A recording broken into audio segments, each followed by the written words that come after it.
Apakah ada yang tidak berangkat hari ini? Katanya?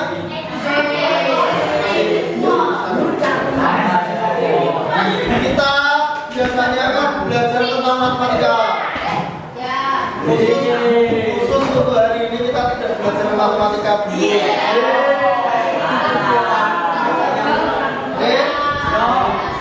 Kalian kan habis liburan toh?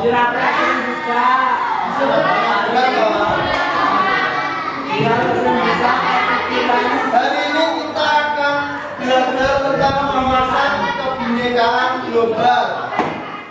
Ya, PPKN. Soalnya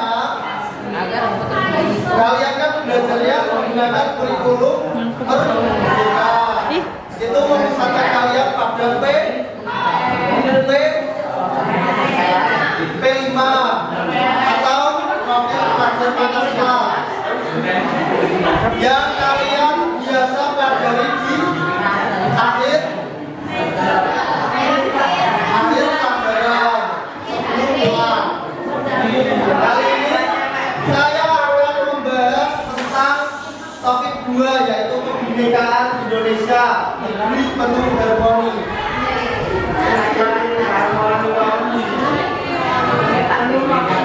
Di sini ada capaian pembelajarannya.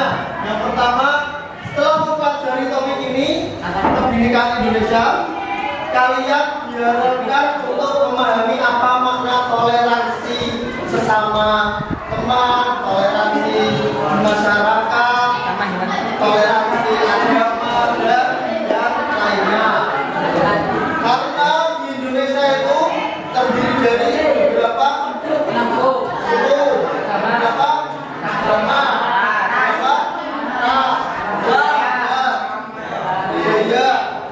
dan juga kalian ini termasuk keberagaman gender. Ada perempuan, ada laki-laki, yang lain tidak usah disebutkan. Karena Indonesia bukan kita. Yang kedua, bagaimana cara mempraktikkannya dalam kehidupan sehari-hari. Kemudian mampu menganalisis penyebab kerentanan akan kebinekaan. Dan yang terakhir, memahami konsep moderasi yang prinsipnya mendukung tercapainya profil pelajar Pancasila. Kemudian Anda mulai dari diri. Yang pertama, pada pertanyaan pemantik, apakah Anda atau kalian berasal dari keluarga yang beragama? Mantap. Siapa? Aku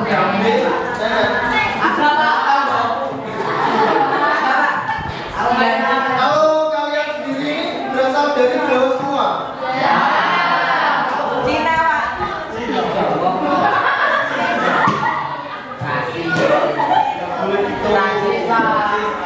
Itu kan, nah itu salah satu faktor dari toleransi.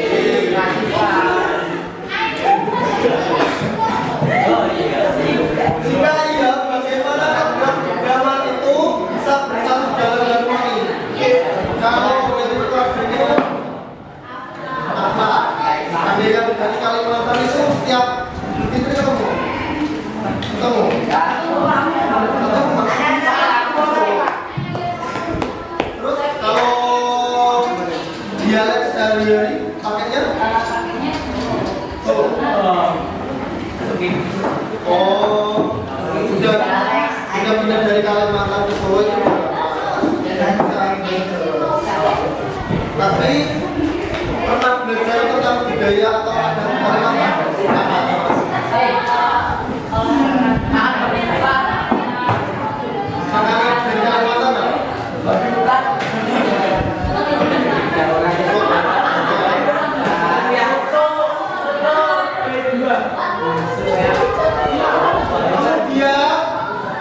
Kemudian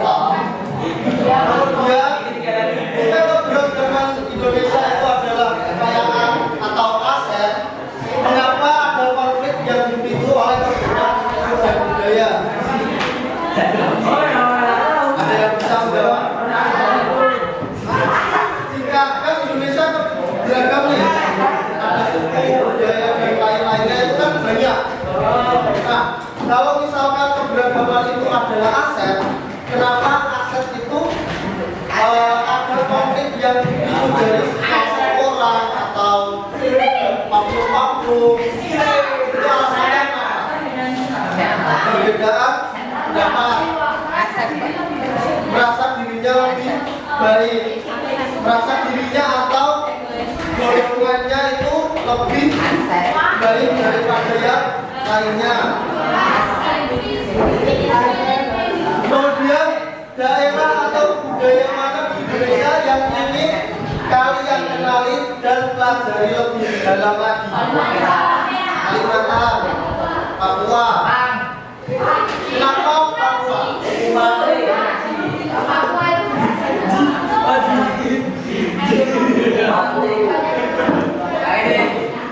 Terus nggak ada yang mau ke Labuan Bajo, Raja Ampat, Thailand. Kenapa ke Thailand?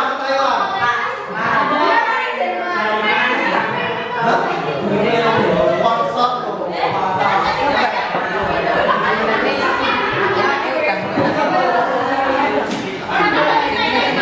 Kemudian kita akan bermain mengenal ada 4 suku yang akan dimainkan.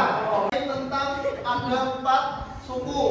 Yang pertama ada suku Musi, yang kedua ada suku Bobo ya, bukan Bobo. Yang ketiga ada Songgo, bukan itu. Yang keempat ada Budi.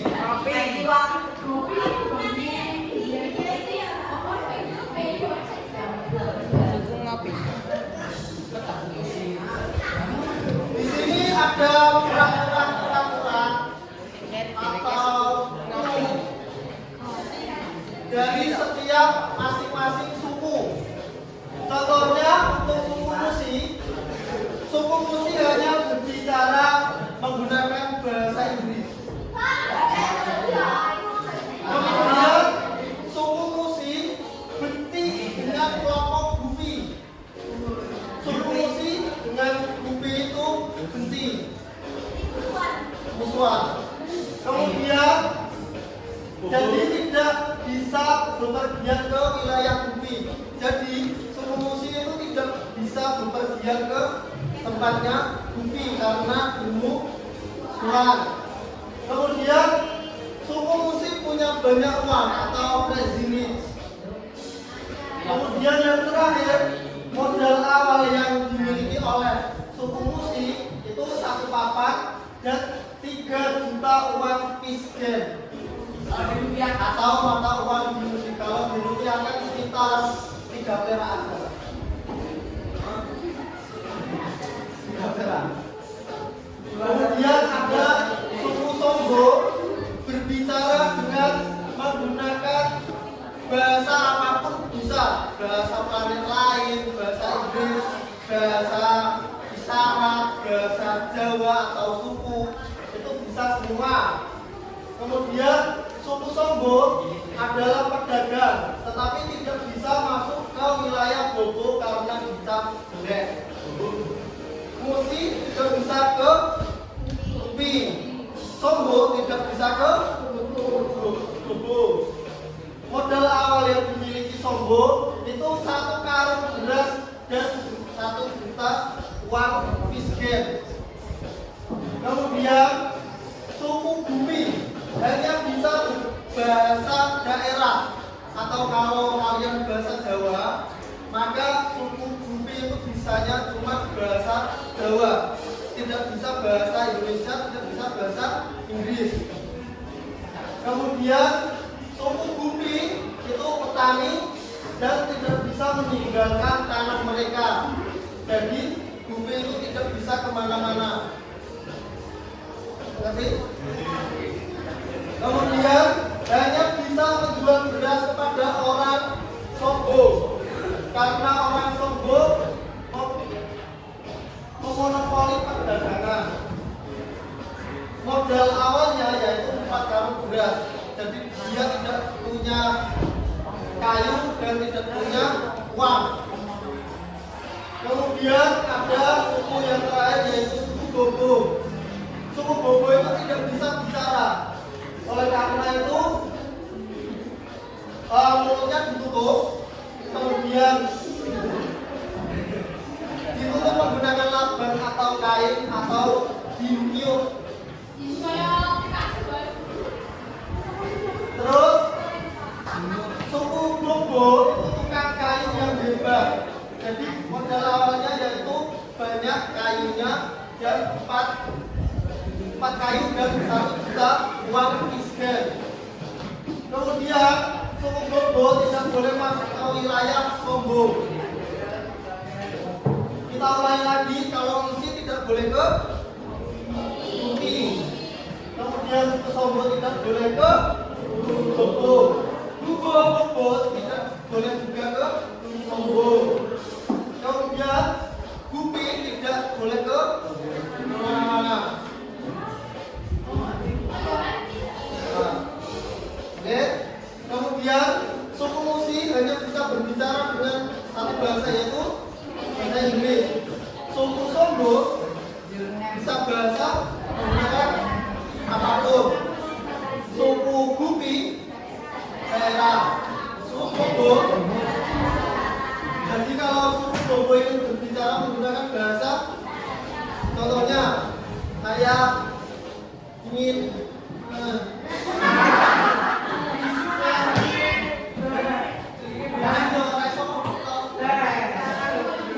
tapi bisa mendengarkan.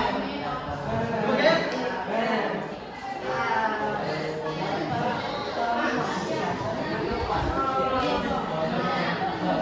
Coba kita tidak memperlihatkan tadi. Apakah kalian masih ingat suku musik berbiasa dengan menggunakan Inggris? Suku musik bermusuhan dengan kemudian sombong menggunakan bahasa apapun. Suku sombong bermusuhan dengan Bobo. Gupi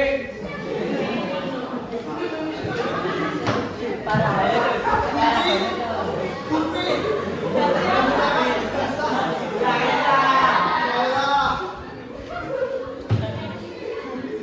Gupi tidak bisa ke mana-mana. Suku Bobo menggunakan bahasa darat. Suku Bobo tidak boleh ke suku Bobo. Kita mulai ya. Berarti suku Musi bisanya ke mana? Oh, sebelum itu ditentukan dulu. Suku Bobo sini.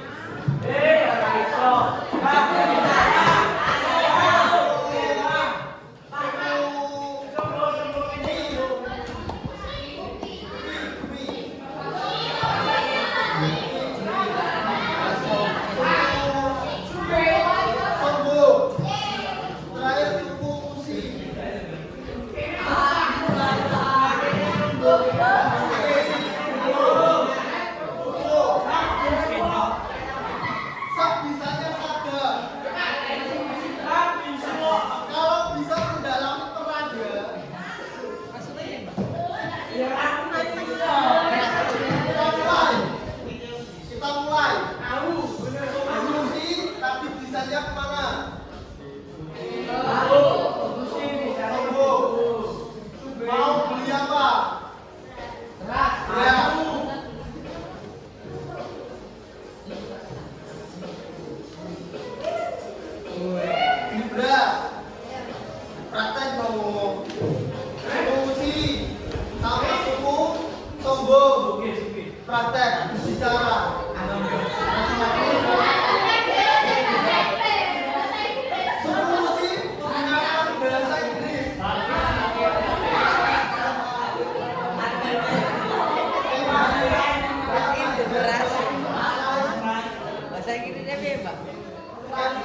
pertama yang mau dialek.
Bahasa apapun, ini bahasa daerah. Jadi pakai bahasa Jawa biar sama-sama tahu bahasanya. Bahasa Jawa loh.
merefleksikan apa yang telah kita pelajari tadi. Yang pertama, mengapa setiap suku sulit mencapai tujuannya?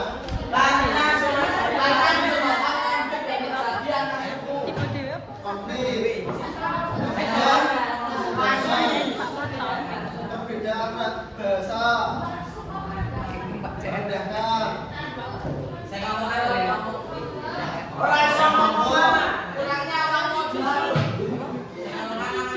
Itu tadi yang mengakibatkan tujuan dari semua suku tidak bisa tercapai. Kemudian apa saja yang menjadi rintangan dan halangan untuk mencapai tujuan?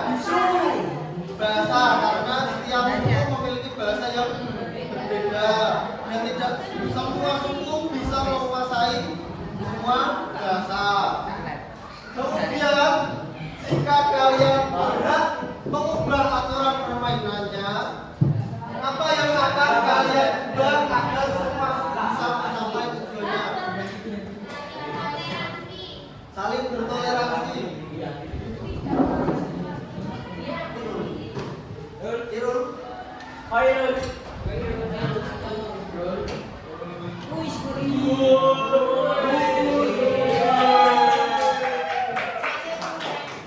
Yang kalian ubah peraturannya yang pertama, semua suku bisa bahasa nasional atau bahasa yang bisa dikuasai oleh semua suku, tidak saling merendahkan, menghindari konflik, yang terpenting saling bertoleransi.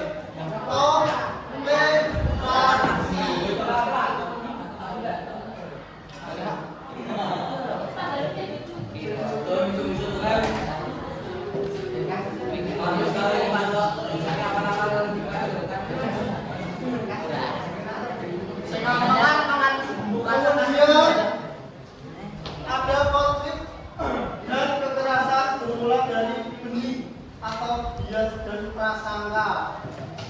Yang kasta paling rendah yaitu kalau di lingkungan kalian ada lelucon atau guyonan. Kemudian ada desas-desus atau gosip.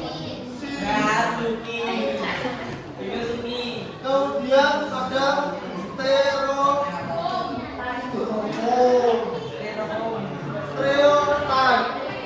atau pemahaman yang berbeda-beda atau rancu. Kemudian ada di atasnya yaitu prasangka atau bergaul, sok-sokan, dan yang lainnya. Itu salah satunya.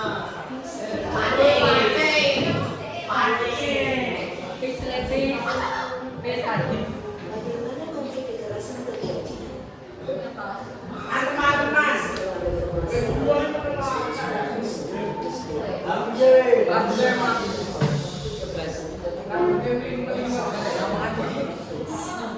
Konflik ini sangat mengerikan. Misalnya, dalam konflik di Maluku yang berlangsung dari Januari 1999 hingga Januari 2003, tercatat 5.000 orang meninggal dunia, sekitar 100.000 orang menjadi pengungsi, serta hampir 80% dari fasilitas dan bangunan rusak. Tahukah Anda, konflik ini hanya dipicu oleh perkelahian dua orang pemuda. Tapi mengapa konflik ini meledak dan sulit dipadamkan hingga 4 tahun lamanya, serta memakan ribuan korban? Marilah kita mengenal dan memahami konflik. Konflik kekerasan berkecamuk karena ada suatu peristiwa, misalnya pengahian, pembunuhan, sengketa, keributan kekuasaan dan lain-lain. Inilah yang disebut pemicu konflik. Pemicu bisa dilihat peristiwanya dan akibatnya. Tetapi ada faktor lain yang mendasar, yaitu akar konflik. Akar konflik biasanya tidak terlihat di permukaan. Akar konflik ini bisa berupa ketidakadilan, diskriminasi, korupsi, dan lain-lain. Selama akar ini masih ada, maka konflik sulit dihilangkan. Akar konflik ini seperti ranting-ranting pohon yang kering. Jika ada pemicu, Oke, dari video tersebut tadi ada 2 orang yang mengalami konflik atau perkelahian. Gara-gara 2 orang ini mengakibatkan bencana yang besar, yaitu 5.000 orang meninggal dan 500 juta orang mengungsi. Gara-gara 2 orang memiliki konflik. Konflik itu dipicu dari beberapa aspek, dan yang sangat berdampak itu pemicunya malah tidak kelihatan, seperti diskriminasi, korupsi. Korupsi kalau kelihatan kan beda korupsi.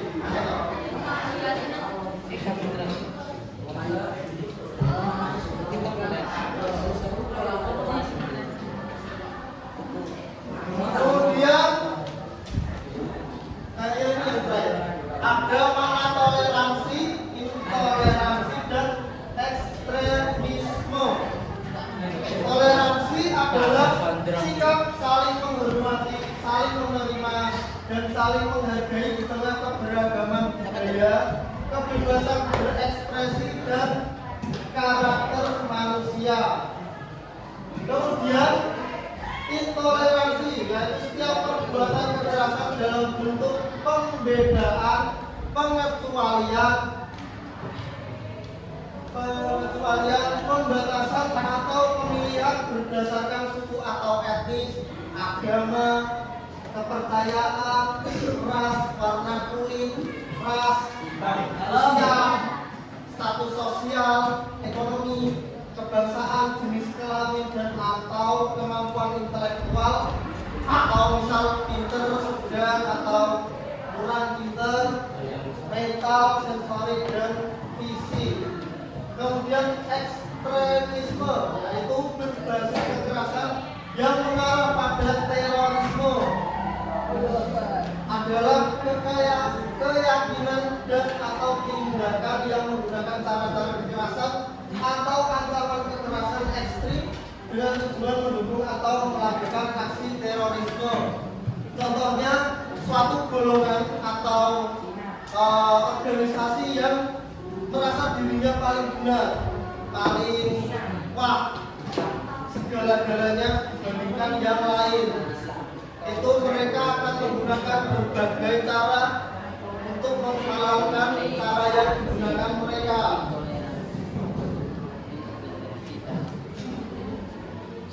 Beragam praktik toleransi di berbagai pelosok negeri di Indonesia. Contohnya ada siswa SMP Kristen Yahya Bandung melakukan kunjungan ke SMP Muhammadiyah 8 Bandung. Berbeda keyakinan, berbeda agama, tapi mereka masih menjunjung tinggi toleransi di lingkungan sekolah.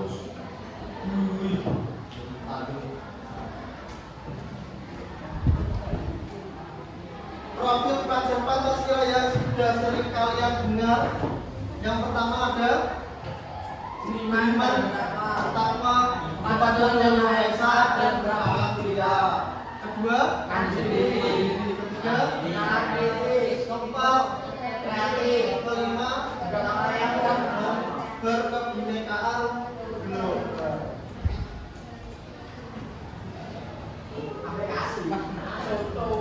Berbeda-beda tapi tetap soto dua. Kalau di Indonesia kan ada berbagai macam soto, soto Lamongan, soto Surabaya, soto Betawi,